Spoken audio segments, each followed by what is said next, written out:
எல்லாருக்கும் வணக்கம். இங்கே கிடைக்கக்கூடிய ஷிஷிட்டோ பெப்பர்ஸ் அப்படிங்கிறத வச்சு ஒரு மிர்ச்கா சாலன் எப்படி பண்ணுறது அப்படின்னு தான் காட்ட போகிறேன் இன்றைக்கி.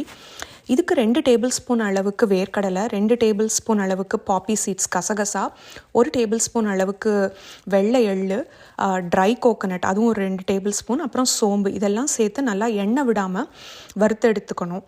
இது நல்லா ஆறினதுக்கப்புறம் இதை நம்ம அரைச்சி எடுத்துக்க போகிறோம். அப்புறம் இதுதான் இங்கே கிடைக்கக்கூடிய இந்த ஷிஷிட்டோ பெப்பர்ஸ். இது எல்லா க்ராசரிஸ்லேயும் கிடைக்கும். இது வந்து காரமே இருக்காது, அதனால் நீங்கள் எட்ஜஸை மட்டும் ட்ரிம் பண்ணிவிட்டு சாப் பண்ணிக்கலாம். அது உள்ளே இருக்கிற விதையை எடுக்கணுன்ட்டுலாம் கிடையாது.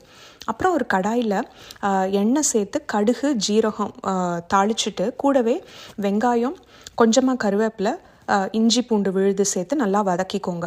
இந்த மெஷர்மெண்ட்ஸ் எல்லாமே என்னோடய பிளாகில் இருக்குது. நான் லிங்க்கை வந்துட்டு ஃபஸ்ட் கமெண்ட்டில் பின் பண்ணுறேன், அதில் பார்த்துக்கோங்க நீங்கள்.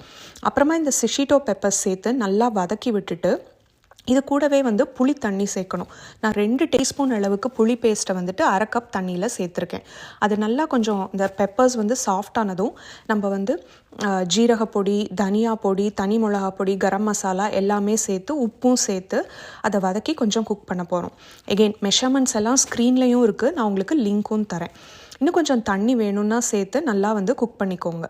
வெல்லமும் நான் இதுக்கு சேர்த்துருக்கேன், பட் ஆப்ஷனல் தான். வெல்லம் சேர்த்திங்கன்னா உங்களுக்கு எல்லா ஃப்ளேவர்ஸும் நல்லா கம்பைன் ஆகி நல்லாயிருக்கும். இப்போ நம்ம அந்த ஆறின பீனட் மிக்சரை வந்துட்டு நல்லா அரைச்சி அதையும் சேர்த்து எடுத்துக்க போகிறோம்.